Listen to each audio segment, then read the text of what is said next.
The mind is a complex thing that no one can truly hope to fully understand. You can study it all day long, but there are things inside that defy all human logic. In a way, we are all prisoners to our own thoughts, and some are hard to escape. I used to love riding my bike. I got my first one when I was 10 and still have it at age 17. I rode it most days, basically any chance that I got. There was nothing like pedaling around in the nice weather with a cool breeze blowing to my face. We lived in a large neighborhood, and I always made a big loop completely around it. It would take hours to complete the whole trip, but I preferred to be outdoors rather than inside watching TV. That's why it was the worst day of my life when my accident happened. It was the summer after I graduated from high school. I had decided to go to the University of Montana, which was over 2,000 miles from my home in Virginia. My parents didn't love me moving so far away, but I was really excited. I always wanted to go out west to see the mountains and scenery that we didn't have here. I really wanted to soak in as much as I could in the final months I had left, though. I loved my home state, and I rode my bike even more than normal over the summer. The day my accident happened, I was riding around the neighborhood as usual. I didn't have a thought in my head besides how nice the weather was. I was distracted from the road by the many birds that flew over. It never mattered. The few cars that ever drove by were easily visible, so I could space out as much as I wanted. I rode all around the far corners of the block and headed towards the entrance. The opening of the neighborhood was next to a pretty good-sized road, and I normally went to where it began and then turned around. I think that day I was living in my own world a little too much. I approached the entrance of the neighborhood and saw a deer off to the right. It was just standing still in the field next to where the houses began. I became completely distracted from what I was doing, and even after I heard the sound of a large truck, I still didn't take my eyes off the deer. A few moments later, I felt it. I hadn't noticed how far I drifted across the street, and I was in the center of the road when the truck hit me. It wasn't going very fast, faster than the 20 miles per hour that was allowed in my neighborhood, but not anything ridiculous. It didn't feel like that. My bones shook as the truck collided with me. I bounced off the hood and hit hard off the top of the truck onto the right side of the road. I had a sickening pain in my left leg as I soared in the air. But the real problem came when I collided headfirst with the road. I felt intense pain all around my skull before everything went black. I remember waking up for a moment, lying there flat on my back wondering where I was. The man in the truck who hit me was kneeling by my side and shouting into his cell phone. I tried to focus, but I couldn't. I tried to lift my head up, but as I did, I felt a cold surge of liquid on the back of my head and a sharp headache above my eyes. I laid back flat as the substance spread to the side of my head and suddenly felt hot. I realized as I passed out again that it was my blood, and it was absolutely gushing out.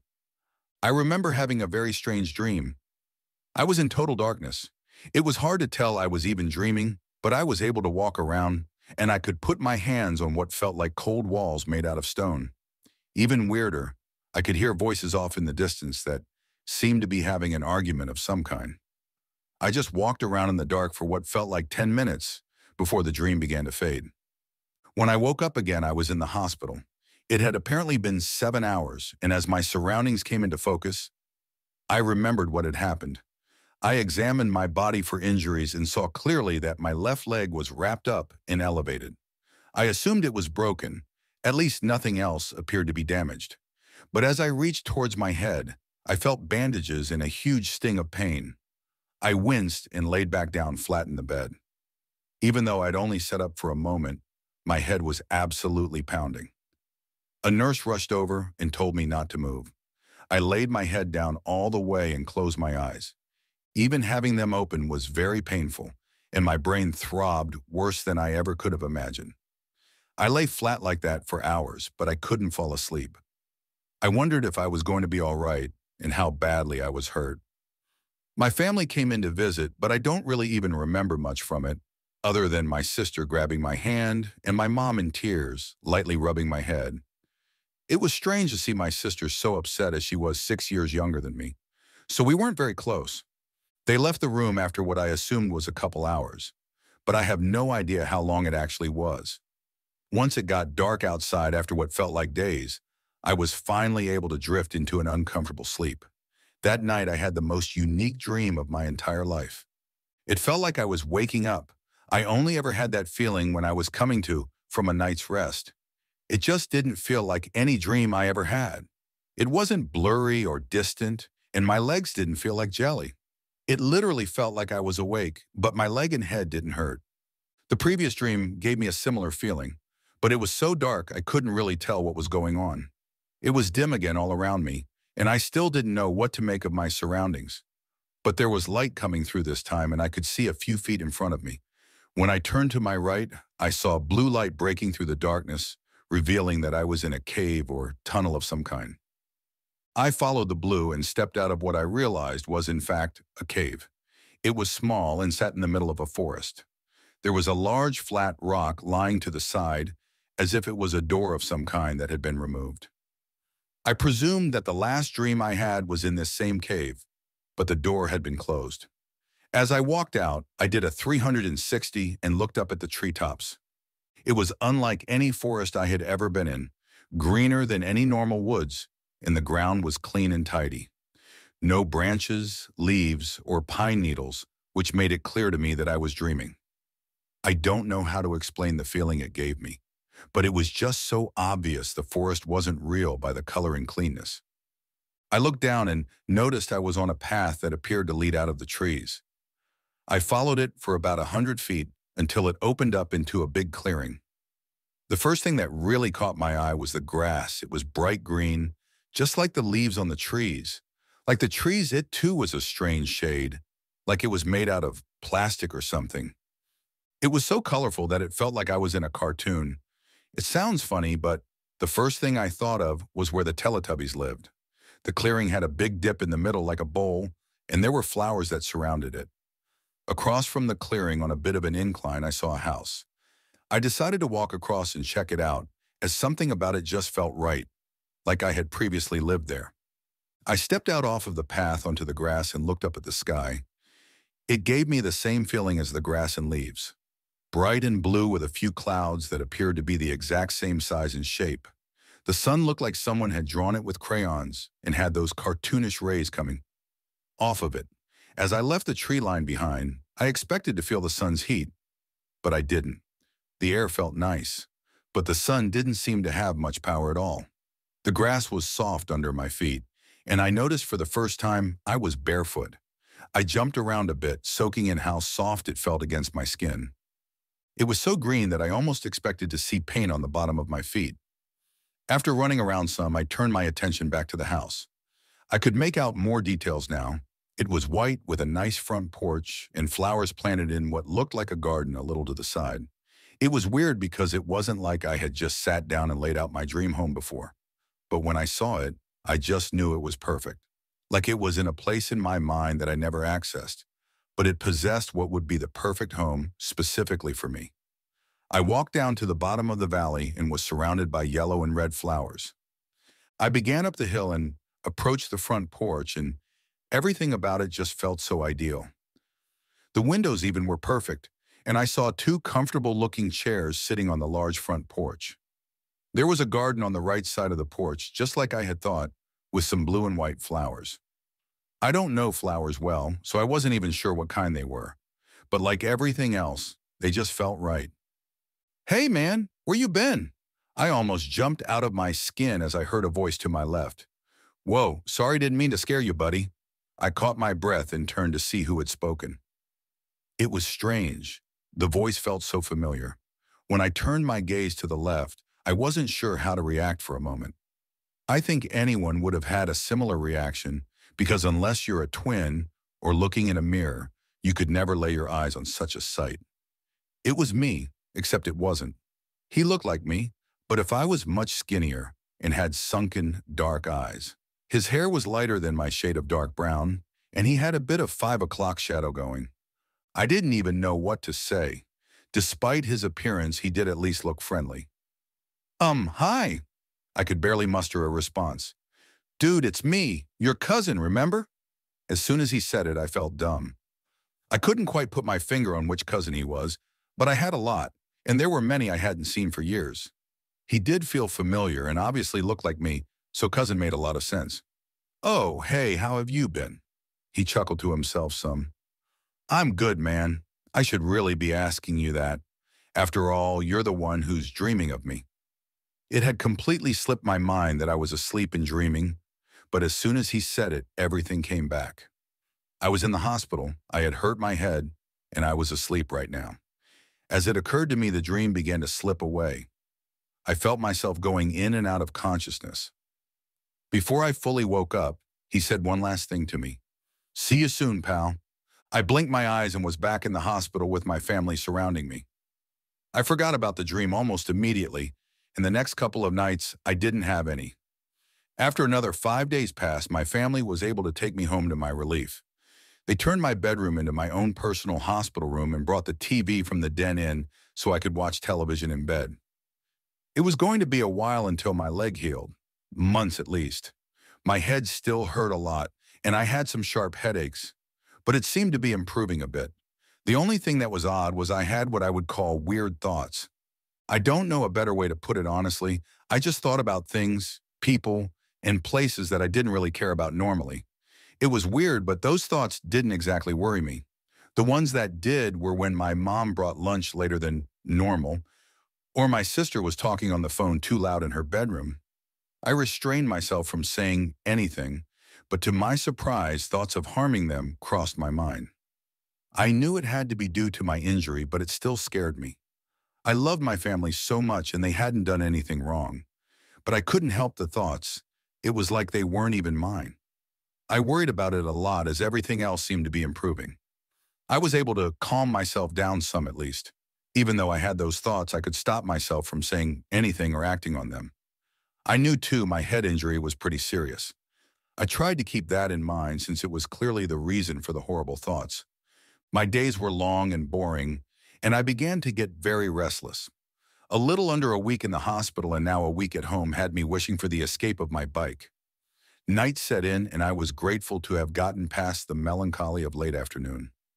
I tried to sit up and wiggle my toes, which I could just barely. My head began to pound again, so I laid back flat on the mattress. I let out a deep sigh and glanced over at the calendar. It was a Thursday. That didn't mean anything to me, as normally on a Thursday night I'd be out with my friends. A couple had come to visit me, but I didn't really enjoy it. I was the type who didn't want anyone's pity, and besides, it just wasn't fun in general. Sleep came pretty early, and to my surprise, I was back in that strange dream from my first night in the hospital. I stepped outside the cave and walked out of the woods, feeling a sense of calm being back in this world. I didn't realize until that moment just how much I had missed this unique place. It was all the same as it had been the first time, and I headed toward the house looking around for my cousin. I looked up again at the copy and paste clouds and down at the fake-looking grass. I felt the strength in my leg and didn't feel the sharp, constant pounding in my head. I looked up at the house and I noticed someone tending the garden. He seemed to realize I was there as he stood up and turned around slowly with a big smile. It was my cousin again, which I had guessed, and I regretted not finding out his name from my mom when I was awake. I knew I had met him before, but I couldn't place where it had actually been. "Hey man, where you been?" he yelled across the valley. I decided I was going to be less weird this time, and I remembered it was my dream. I clearly wanted him there for some reason, so I must have liked him a lot when we were kids or something. "Hey, sorry, glad to be back." He kept smiling as he wiped his hands off and walked over to me. "I understand. I'm sure you've been riding that bike a lot, right? Summer's definitely the best time for it." I wondered if he was my cousin, how he knew that. But then I felt stupid as it wasn't like he was my actual cousin. This was my subconscious, and my cousin was me. Since I had hurt myself, I clearly was seeking some calm and someone familiar. I guess that's who this cousin was to me. I tried to remember a specific memory of us together from when we were kids, but I drew a blank. I approached the house and he walked down to greet me. We reached each other about halfway up the incline. "Nah, man, actually, I can't bike right now. I hurt my leg pretty bad." He didn't look surprised. "Aw, that sucks, dude. Maybe that's why you're here.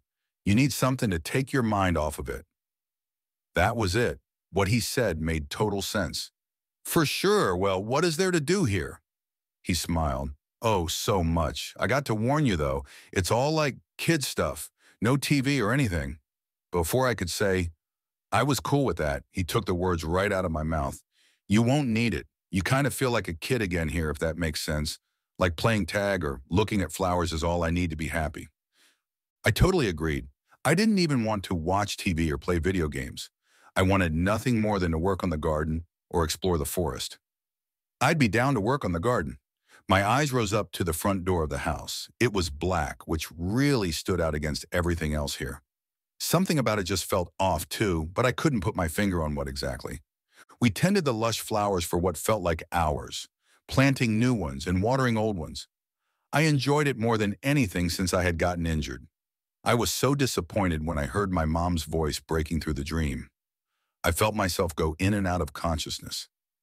I looked over at my cousin one last time, and he wasn't smiling. He looked sad, but he still uttered the same thing as last time. See you soon. I woke up to Mom shaking me with a concerned look on her face. Are you all right? It's almost 11? I usually woke up at 8, so that threw me off a bit.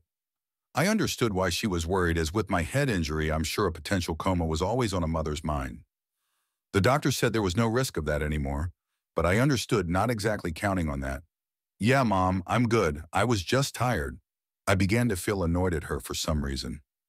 It's not like I have anything to do anyway. She took the hint and nodded before walking away, shaking a bit nervously. I'm sure she thought I may never wake up, so it was going to take a minute for her to calm down. When she was almost through the bedroom door, I remembered the dream and called out, Hey, Mom, do I have a cousin about my age? Looks a lot like me but skinnier. She stopped and turned around a bit confused. Well, there's your cousin Daniel, who's 3 years younger, and your cousins Tommy and Rob. I think they're pretty much your age. Why do you ask? Was just wondering. No reason. I definitely sounded annoyed, so she just half nodded again and then walked away. I didn't know which of the three he was, but it had to be one of them. I had some slight memories of each one, but weirdly, none of them actually felt like him. Maybe that was just because it was a dream, and everything in a dream is a bit off. More importantly, I just hoped to return to the dream that night. That day was particularly boring as I just watched TV without any enjoyment. I counted the minutes until it hit an acceptable time to go to bed. Time dragged so much and every member of my family annoyed me to no end. It was unfair, they were just trying to help. But I still hated every minute they were in my room, and they seemed to catch on pretty fast. By dinner time, Mom just dropped off the food with a half smile and didn't even say a word. Once 8 hit and bedtime approached, I finally felt bad about how rude I was being to my family. I didn't get why, but I couldn't stand the sight of them. It was like I suddenly hated them for some inexplicable reason. It was scary too, as part of why I sent them away quickly was because I wanted to harm them if they stayed any longer. I closed my eyes and tried to rationalize my feelings. It was so easy to just blame everything on my injury, plus my inability to do anything on my own.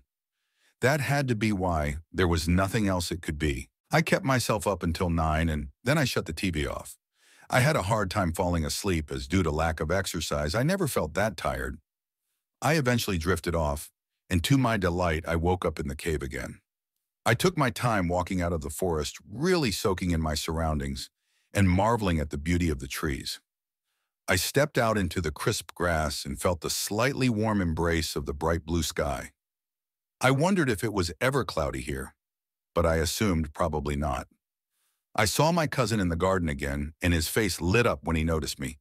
He jogged down into the middle of the valley and embraced me to my surprise. It caught me off guard, but I didn't mind at all, and I hugged him back. Welcome back, dude. I missed you. Missed you too, bro. So what are we getting up to today? Well, since you like the garden, how about we go check out the pond? He pointed to the left near the edge of the forest, and I saw the idyllic body of water. I hadn't noticed it before, but it looked absolutely beautiful. Yeah, sounds good. We walked over slowly, and I debated whether I should try one of the 3 cousins' names, but I decided to be safe and wait and see if he mentioned it. I didn't want to be rude, and I felt like I should know who he was, since we were clearly so close at one point. We reached the pond, and like the sky and the grass, the blue of the water looked almost fake.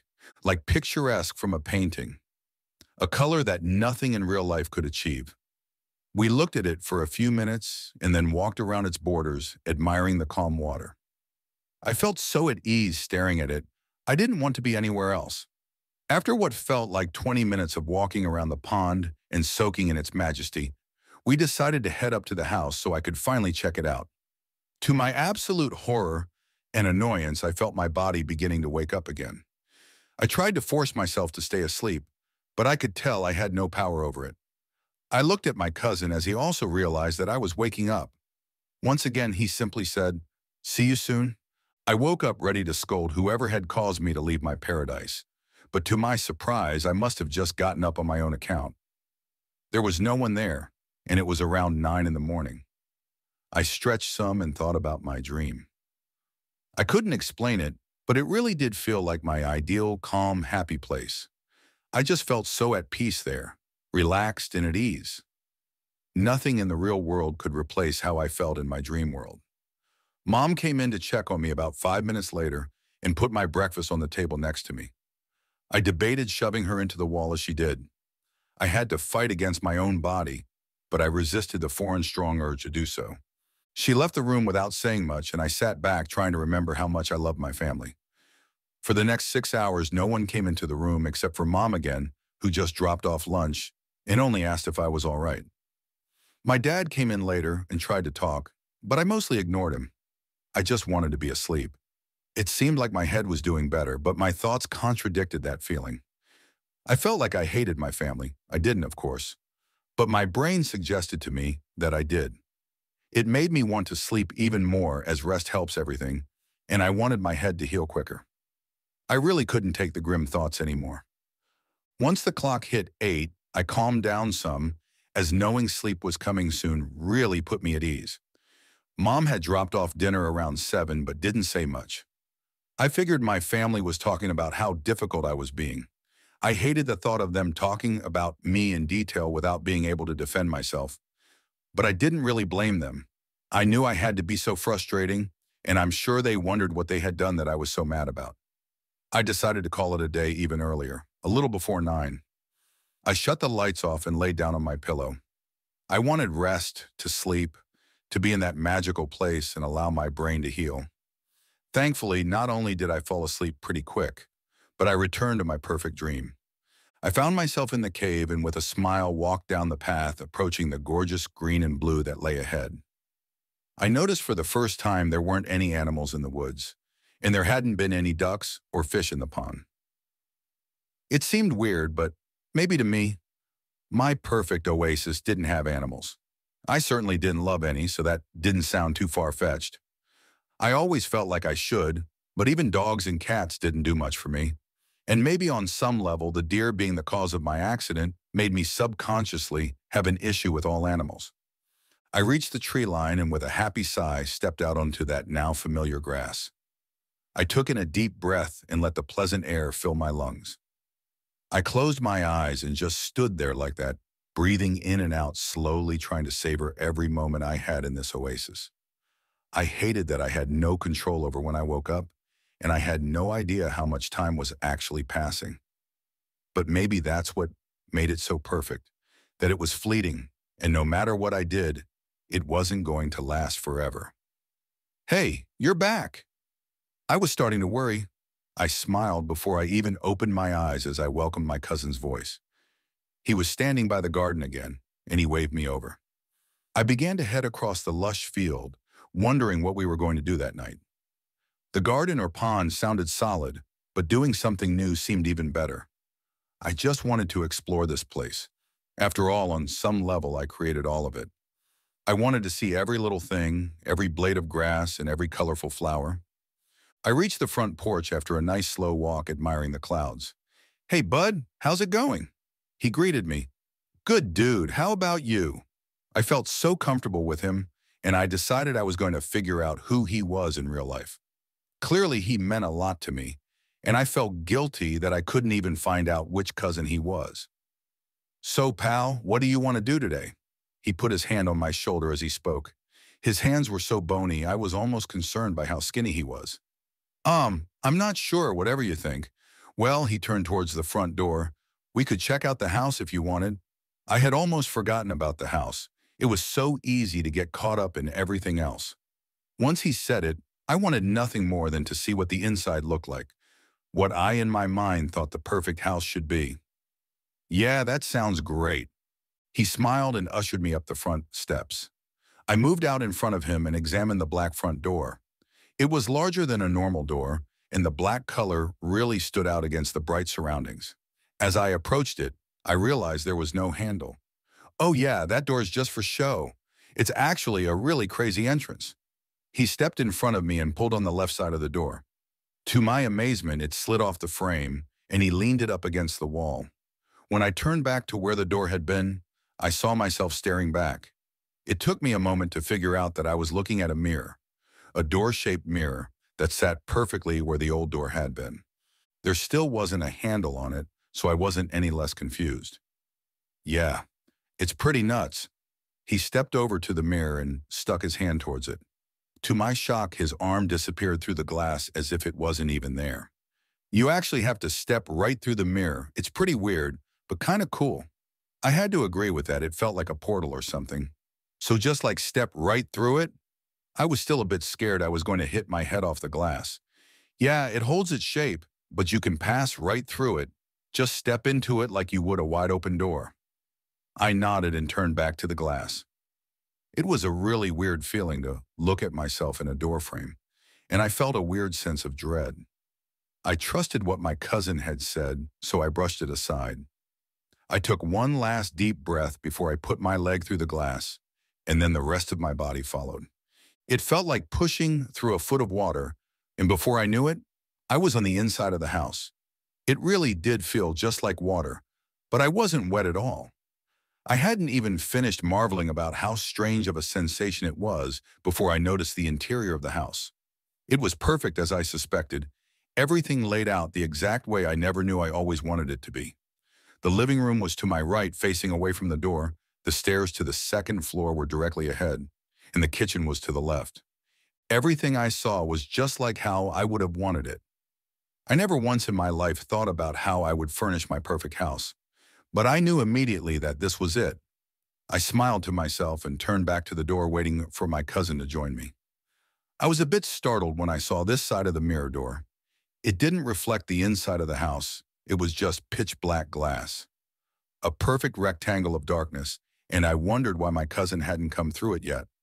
To make things even stranger, as I stepped back next to the door, I heard what sounded like him softly crying.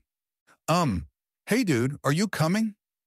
I was really confused, so I tried to put my arm through the door, but it just bounced off and I actually hurt my hand a bit. I began to feel that sense of dread again, like before I had entered the house. I've waited so long for this. I finally heard my cousin's voice from behind the door. What do you mean, man? It was quiet for a moment as I began to register that he was crying tears of joy, not sadness. You really messed up. I heard him laughing now, and I started to become truly scared. I thought I was never going to get out. You never let me out like the others. I was so confused, but I just waited as he continued to speak. Locked away and forgotten forever. Even anger gets his time in the meadow, but not me. He paused for a moment, and I didn't have any idea what to say. Well, it's your turn to be locked away. I'm going to live in our body now, and you can watch me from behind that damn door. I was still confused, but on some level, I was starting to pick up on what was happening. Like a sense I felt in my whole body. I had made a huge mistake coming inside this house. I know you're not going to understand this, but if nothing else, I will at least explain it to you. One, because I am a part of you, and I do feel as though I owe you some explanation. He paused again, and I heard a faint snicker. And two, because the torture will be worse if you truly grasp what's happening here. I was so lost and terrified, I just waited for him to give me some clarity. I couldn't even respond. I'm a part of you. I always have been. I've been in your mind since the day you were born. He paused again, almost to make sure I was listening. You obviously have emotions. Love, anger, sadness, fear, and happiness are the main five. But there's me too. I'm one of those emotions, but unlike the others, you never let me out. This place isn't a dream. It's a state of your mind that you're never meant to enter. It's deeper than a dream, where your emotions live. We all have houses here like this one. Sadness is about 15 miles to the east and anger is another 10 from him. This world we call the meadow contains our whole existence. In theory, all of us are supposed to get our turn spending time in this world your subconscious created. When you're happy, happiness can step through his door and spend time in the forest, or by the flowers, or anywhere he chooses until another emotion takes his place. There's supposed to be a symbiotic relationship between us. We decided that when you were only a few years old. Everyone gets their time in the meadow so no one misses out, and you can continue being a mentally sound human being. If we all fought to get out, you would lose your mind. The only lie they told me before this world was crafted and we were still in the abyss together was that I was the only emotion who was never going to get a turn in the sun. They lied, condemned me to this house forever, because they thought if I ever got out that you would become a monster. And you almost seem to be aware of that too. There were only 3 times your whole life I was almost allowed out. The first was when your boss told you that you were going to be working weekends for the next 2 months. You were so mad, I'm sure anger spent the whole day out in the meadow. For a fleeting moment, I felt it. You had thoughts about killing your boss, and I was able to get my arm through the door before you calmed yourself down. It was an amazing moment because I realized that maybe I would be free one day. The other 2 moments were when your girlfriend cheated on you, and when your teacher didn't let you correct the test, you failed. The one that ruined your grade for the whole year. Both times I got arms through again, but unfortunately, you didn't have those thoughts for long enough. My hope began to fade as those were the only moments ever that I almost got out. Then the miracle happened, the best day of my whole life.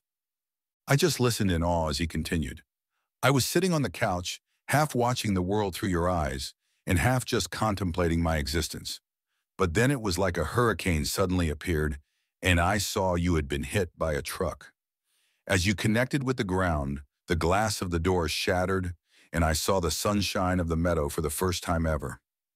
I almost couldn't believe it. I finally escaped my prison and got to embrace the meadow. Unfortunately, all the other emotions experienced the same thing, and we met up with each other. They decided for the betterment of all of us, we were going back to our houses, and we'd repair the glass from the inside. They said you were in the cave since we were all outside, so we had to hurry. The broken glass fit together like big puzzle pieces, so it was easy to repair the doors. However, once it's repaired, there isn't anything we can do to break it. I agreed with the others, but I was never going back. We can't physically hurt one another or force each other to do anything, so I knew they were powerless to make me. When they all fixed their glass from the inside, I stayed on this porch and did so from the outside. They all became stuck again, and I was the only one who remained free. Being outside when I wasn't supposed to prevented any of them from coming out, even if you wanted to have that emotion. That's why you've been having those thoughts about your family. It's only me in your mind. As long as I'm outside, no one else can be. I knew too the significance of my situation. Since I'm in the meadow, but your honest feelings aren't what caused it, your brain can sense something is wrong, so instead of dreaming, you come here. Your mind has a safeguard that you can't leave the cave. But I moved the rock that blocked the entrance. Your body as well has a defense mechanism when you approach the door to one of the houses. But it seems like I was pretty good at convincing you to trust me. And now you're going to be stuck in here forever. When you wake up, I'm going to be the one to wake up in your body. You can watch from behind that door the way I have your entire life. You'll essentially be an emotion now, and I'll make sure you never leave. It's only fair after all. That's what you did to me. I'm going to finally live, and you're going to have to just sit here and watch. He finally stopped, and I tried to absorb what he had said. I was so confused, but also terror had overcome me. Everything he said was insane. He had to be lying. I had a feeling in my stomach that he wasn't, though. I guess that's because this is all going on in my own mind. Except, is it my mind now? Or is it his? If I'm trapped in this place and he takes my body, it's not really me anymore. I couldn't imagine being stuck in here forever when he does God knows what with my body. I knew I had to try and reason with him. I'll make sure you get your turn outside. Please don't leave me. I'm so sorry you were trapped in here. I waited a moment before my heart sank as I heard him laugh. It's too late for any of that. I hate you. I want to truly live, and besides, if you did let me out, it would mean you were about to do something horrible. I know you'd never actually do that because you're not that kind of person. He stopped and waited for a few seconds. You're going to be, I'm going to make you never want to return to your body. I'm going to start with your family. You'll be so ashamed of what I do, you're going to beg me to stay in this house. I froze when he mentioned my family. I was scared for a moment, but the fear quickly bubbled over into a pure rage. How could he do this? This was my mind. I'm the one who's in control here. Let me out. This is my brain. You're just a part of me. You can't do this. I screamed, banging on the black glass. He chuckled again. You're right. I couldn't have done this. You did it yourself, and now you're screwed. I heard his footsteps fading away as I screamed at him over and over until I sank onto the wood floor with my head in my hands. I just sat there in tears trying to figure out what to do. I didn't know if my cousin was still around out there, but it didn't matter either way. I decided to try and find another way out of the house, but just as I expected, all the windows had closed blinds that wouldn't open, no matter how hard I pulled on them. There was no basement, but there was a second floor with a bedroom and bathroom with windows that were the same as the first floor. I tried to break the glass, but it didn't budge. It was clear that there was truly no way out, and I went back downstairs to cry some more. After what felt like an hour, I saw the black of the door begin to flicker, and for a moment I began to feel some hope again. That all faded when it became clear what I was seeing. The door stopped flickering, and I was given a full view of my bedroom. To my absolute terror, I realized what was happening. He had woken up in my body. I sat in front of it, eyes wide with fear. Watching him turn what should be my head from side to side and stretching my arms. It felt like a first-person TV screen. The door was showing me the view from behind his eyes. It reminded me of the view you see in a Call of Duty game. I was so scared as to what he was going to do with my body and to my family. I saw my mom enter the room with breakfast, and I screamed over and over trying and get her attention. Thankfully, over the many painful hours of that first day, he didn't do much. He just sat there and flipped it through the TV channels about 100 times. It seemed that he was being pleasant with my family at least. That all changed when they went to bed. I saw through his eyes my clock that said 11, and after I realized he was just staring at the bedroom door. After another couple of minutes, he struggled up to his feet, and I couldn't even imagine how much damage he was doing to my still very broken leg. He limped out of the room and down the hallway, and my heart almost stopped when he entered my little sister's room. I began to yell again, trying anyway to get her attention, to warn her that I wasn't really me. He stood there at the foot of her bed for what felt like hours, just staring at her. After that painful stretch of time, he went into my parents' room and did the exact same thing. He finally returned to my room and laid down as the clock read 4:15. Before he fell asleep, he said something out loud that I knew was for me to hear. It's going to be fun to watch them for a while. I'll wait to kill them until you've lost all hope. With that, my view flickered again, and the door returned to its previous, totally black state. I didn't know what to do. I just collapsed to the floor and started to tear up again. I couldn't have ever imagined feeling this powerless. Nothing matched how futile and alone I felt. I couldn't do anything to stop or interact with him. All I could do was watch. For the next 4 days, it was basically the same routine. It was 4 days for him, but for me it felt like a month. I watched the world from behind what should be my eyes. He did what I had been doing basically, just lying in bed during the day. At night was when it all changed. He walked the halls and stared at my family. On the 4th night, he retrieved a large knife from the kitchen and hid it under my mattress. I knew he was close to hurting them. He seemed almost giddy to do so. I didn't know when he was going to do it, but regardless, there was nothing I could do to stop him. I tried the door all day long, but it was like pushing against a granite rock. I tried the windows too, but nothing. I looked for literally any way out of that house, but there was nothing at all. It was like a pristine prison, no bars or locks, but no way out just the same. After he had stashed the knife on the 4th night, and the view of my room faded to blackness, I officially gave up any shred of hope I had left. I sat halfway up the stairs and began to wonder if I should try and kill myself. I didn't know if it would even work, but I couldn't bear the thought of essentially watching myself kill my family members. My depressed thoughts were broken by a pounding noise on the side of the house next to the door to my absolute shock. Was it him? It had to be, right? Who else could it be in this place? "Hey, I know you're in there." It was weird. The voice sounded like my cousin in me, but slightly different. It was much more aggressive, and the tone was deeper. "Who's there?" I yelled back, approaching the door. "Don't worry, I'm not him. I'm here to help." I felt slightly better, but still incredibly confused. "All right, well, who are you?" I waited impatiently for the response. "I'm your anger. I live in a house just like this one. I came a long way to talk to you, and you need to hear me out." I just stood there for a minute trying to decide what to do. It was abundantly clear this world was where my emotions lived, and the only one I had met turned out to be a monster. I could only imagine the kind of things the living embodiment of the emotion anger could be capable of. "Look, I know you must be scared, but I'm here to help you. We want him back in this house too." I began to calm down some, but I was still worried. "All right, well, what do you want to tell me?" My voice shook much more than I hoped it would. I assumed one way or another he wasn't going to come in here. If he did, I figured he'd be trapped too. "He's evil. He's pure hatred, and I don't know why we ever tried to help him." That all seemed very clear to me. "He said he's going to kill my family," I responded. "Yes, well, he's capable of that for sure. I don't know if he told you any of this, but I'm going to explain what's going on." He had told me a lot, but I didn't know how much of it was actually true. So I just listened. When we first became aware of our own presence, none of us were sure what to do.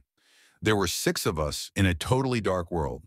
All of us trapped inside our own invisible boxes facing each other, only allowed out when you felt something. The first 10 years of your life, Happiness spent more time outside his box than the rest of us combined. As you got older, you filled in this world the way you saw fit. You, of course, weren't aware of that, but your experiences and memories created this world, the perfect setting for your emotions to live. We call this place the meadow, and as you aged, you experienced a wider range of emotions. So all of us got our fair time in the sun. You have other feelings too, like frustration or shame, for example, but they're all microcosms of each of us. We agreed that we wouldn't try and stop each other from staying out. The pact was that no one would remain outside longer than we were supposed to and risk damaging our whole living space. If anyone was outside when they weren't supposed to be, you would begin to lose your mind and the others wouldn't be able to do anything about it. That's why your accident was the biggest disaster your mind could have experienced. Your injury caused all of our glass to break, and Hate was finally allowed to leave his house. We all had to meet up quickly. If one or more of us are outside when we aren't supposed to be, you come here instead of dreaming. Normally, even if that happens, you're still safe, trapped in the cave like you were when we were debating what to do. But if the doors move, then you're susceptible to what ended up occurring. One of us could trap you in their house and then be the one who woke up in your body. The resulting person would be insane, but in very different ways. If fear had gotten out, you would have turned into someone so paranoid you'd never leave your bedroom. If I got out, you would turn into someone who would beat up another driver for cutting you off. If sadness got out, you would never leave your bed, crying all day long. If hate got out, like he did, you become a cold and calculated murderer who only wants to make the world a darker place. I processed what he was saying as he continued. That's why I'm here. He can't be allowed to destroy everything. You need to get back in control of your body so our symbiotic relationship can resume. I let everything he had said sink in. My cousin, or I guess Hate, told me most of what Anger said. But there was new information too. I was kind of surprised Hate had actually been telling the truth, but I guess he had no reason not to. I was stuck in here either way. One thing really seemed odd to me, and I had to ask him, how are you here? Aren't all emotions trapped in their house unless the person in control lets them out? Well, that's the thing. No matter what he might try, say, or act like, he's always angry. The one reality that he can't get away from is that if he's in control, I'll be in the meadow almost 100% of the time. That actually did make sense, so I continued to listen to him. When your accident happened and we met up, we decided we had to go back inside for the betterment of everyone. We all agreed, even Haight. We were so naive to think he would really do it, but we didn't have much of a choice. On top of everything else, he's the only one of us whose expression isn't stuck in place, so he can be very convincing. We all had to trap ourselves back in our houses immediately, so it wasn't like someone could watch him to make sure he really did it. Even if one of us did, we can't use force to make him anyway. So he escaped, and now he's in control of your body. You have to find a way to get him here. I had no idea how I could possibly do such a thing. How do I get him back here if I can't leave this house? It was quiet for a few seconds. I don't know, but I'm going to tell the others that once you get him here, we're all going to make sure he goes back inside. We can't physically touch him, but if we surround him, it will create an invisible barrier that he'll be stuck in. He won't be able to get away from you. I still just shook my head in frustration. But how? I don't know how to get him here. I have no idea what to do.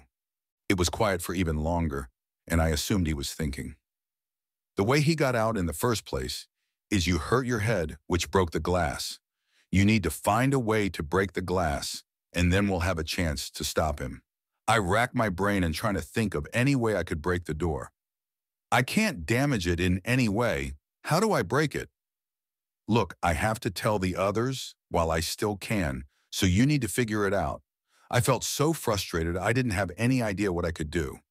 Just remember, this is your mind. We're all living here in your head.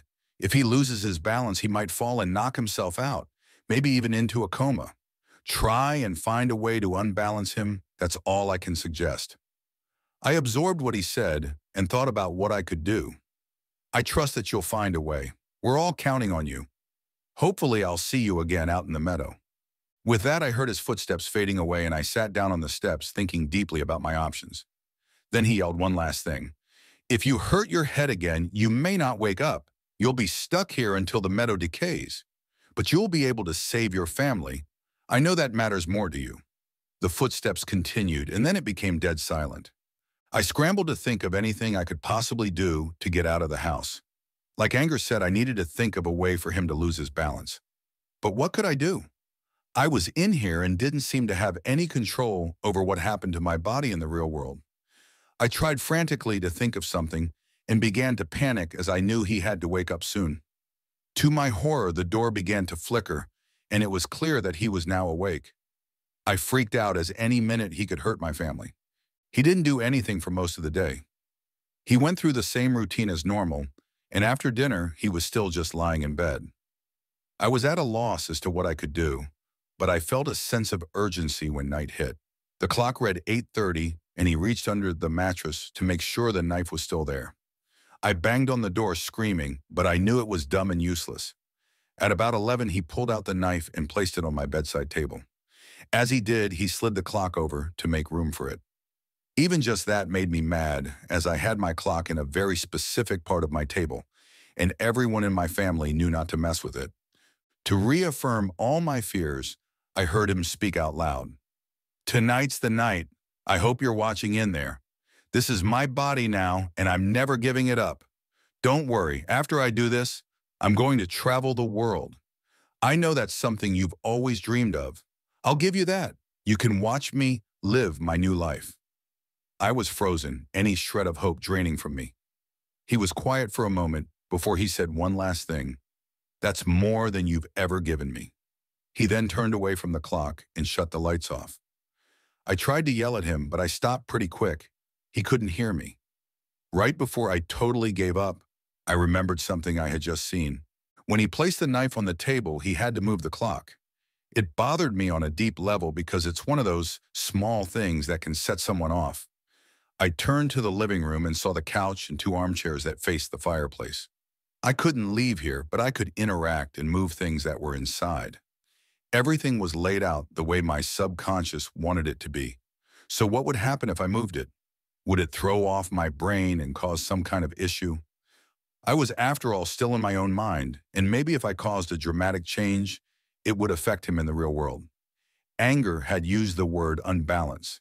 If I moved things out of place, that seemed like it would count as at least a metaphorical loss of balance. Either way, it couldn't hurt. I had to try something, or my family was going to die, and I was never going to be in control of my own body again. I stood up with a new sense of hope and vigor. I didn't dare believe it would work, but I was angry, and it was a start at least. I hated this entity that was my own hate itself, and I couldn't let him destroy my life. I began to walk over to the living room and it looked over my shoulder to see he was now standing.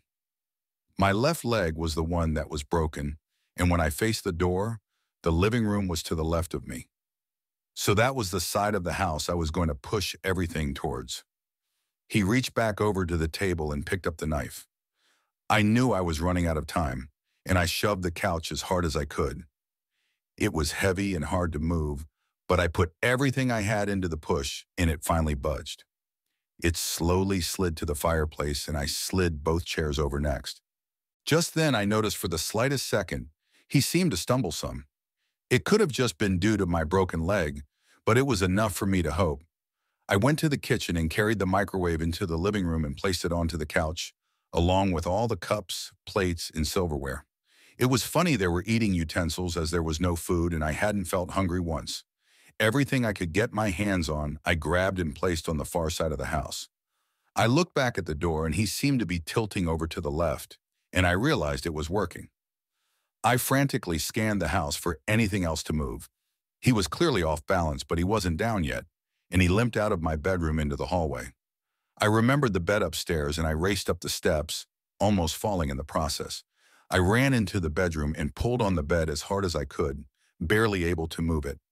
I had to turn it to the side to shove it through the doorway, and then I just pushed it down the steps.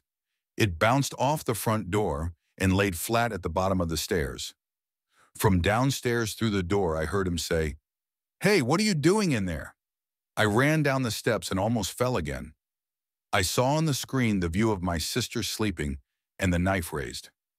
I put everything I had behind the mattress and in one motion shoved it all the way into the living room, slamming it off the couch. All the contents of the house were now on the same side. He was standing over my sister's bed with the knife about to bring it down on her. As soon as the bed hit the couch, though, he seemed to finally lose all balance. He looked like he tried to catch himself, but it was no use. He crashed hard, head first onto the hardwood floor, and the glass shattered. I didn't even wait a minute before I dove through the front door onto the porch. The glass was broken into 6 big pieces, but I wasn't taking any chances. I surveyed the meadow, and it wasn't bright and sunny anymore. The sky was gray, and there was a light drizzle. I noticed the path to the cave and began walking towards it. I knew he would have to appear in there soon, since I was outside of the house. I waited near the entrance of the forest for what felt like hours. I didn't know how long it would take for him to show up, but I knew he had to. "Looks like you figured it out." I heard a voice that sounded like mine, and for a moment I thought it was him. But it had come from behind me, and I turned to see who I immediately knew to be the other emotions. All of them had my face, but with minor differences. Anger was the one who spoke, and he basically looked just like me but with squinted eyebrows. Sadness stood beside him with tears in his eyes. Happiness was on his other side with a big grin. Love had warm red cheeks and swayed back and forth slowly. Fear stood a few steps behind the rest and looking weary. "Where is he?" I was beginning to worry he wasn't going to show up. "Don't worry, it took you a while to show up after you got hurt. He'll be here. Your body is likely in the process of going into a coma state." He turned to Sadness. "Go and fix the door before he gets here." Sadness nodded and walked over towards the house. "We'll make sure he doesn't go anywhere, but only you can make him go back into the house. You're probably going to have to do it by force." I had no problem with that. "Oh, don't worry, I plan to. As soon as he appears in that cave, I'm going to drag him into the house." Anger looked like he wanted to smile, but I had a feeling that was impossible for him. Sadness returned after a few minutes, and the 6 of us stood there in a line, just waiting for hate to finally appear. After another hour, there was a flicker of light in the cave, and finally there he was. That miserable, pathetic, hateful part of me just stood there in the darkness. I assumed he was looking right at us, but I think he hoped he would wake up and leave before we did anything. That wasn't going to happen. I rushed down the path and he looked for somewhere to hide, but he wasn't going to get away from me. I approached the cave and he raised his fists, but I wasn't going to be stopped. He swung at me, but I ducked his weak attempt and began to beat him into the ground. With every punch, I thought about my family and what he was going to do to them. I thought too about how I caused all this, and I hated him even more for being created by me. After hitting him more times than I could count, I grabbed him by the collar and dragged him down the path into the clearing. The whole time he begged and pleaded not to put him back in the house. I didn't even say a word in response. When I reached the other emotions, they created a circle around us and all of us marched towards the front door.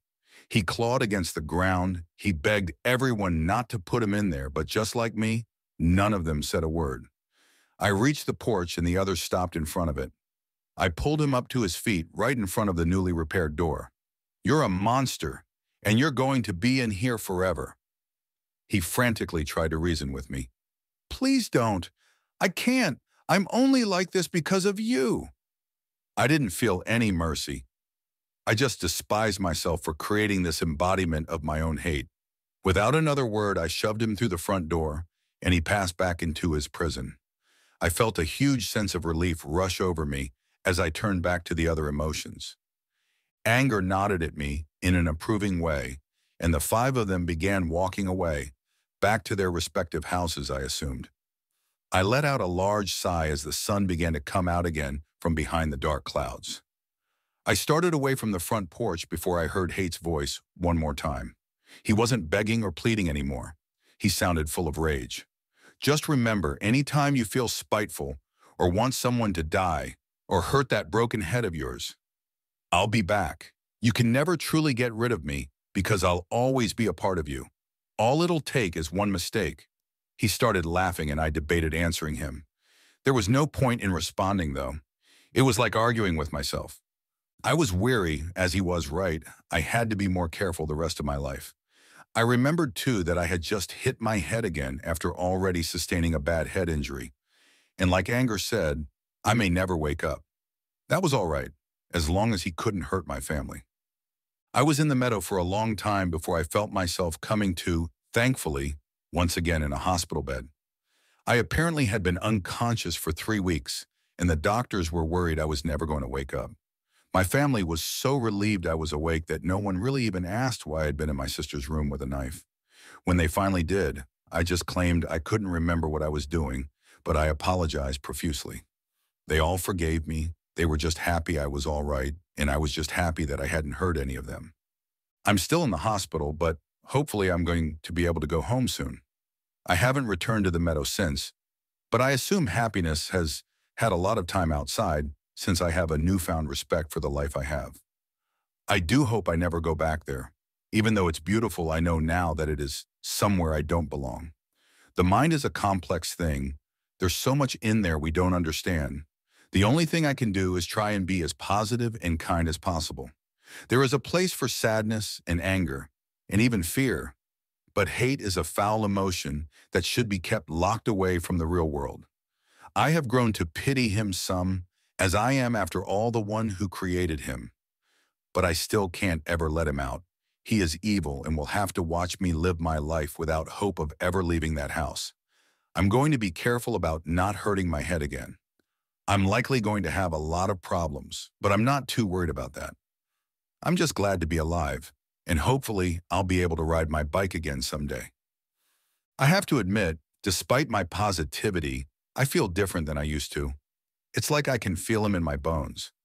I try to ignore it, but I worry every minute that he's going to find a way out of that house, or that he already has and is hiding in my brain somewhere. I don't really know the rules of my own mind. I know what I was told, but I don't know if that all can change. I wonder if my paranoia is due to my injury, or because of him. I forget things. I sometimes question if any of this happened at all, or if it's all because of the injury. I wonder too on the darkest of nights if I'm even me. Maybe I'm still hate, and falling in my sister's room just made me forget that. Or what if the original me is still stuck in that house and I'm still in control of his body? Or my body? His body? I can't figure out who I am or who's in control anymore. It hurts my head to even think about it. I do believe that isn't true. I think I am myself again. I mean, I have to be, right? But what if trapping me in the house made me become hate and hate become me? So I am myself, but now we've switched roles. The scary part is I don't think I could ever know for sure. The even scarier part is I still sometimes have thoughts about hurting my family. Who's to know for sure who or what I really am? I think I lied about being positive because this is actually a living hell. Or maybe it's not. I just don't know anymore. Another week has passed and the doctors are now telling me my condition is actually getting worse. They say I should be healing, but inexplicably I'm not for some reason. My family spends all day by my bedside and I know they're really worried about me. I know too that I should appreciate that, but truthfully, I kind of wish they were all dead.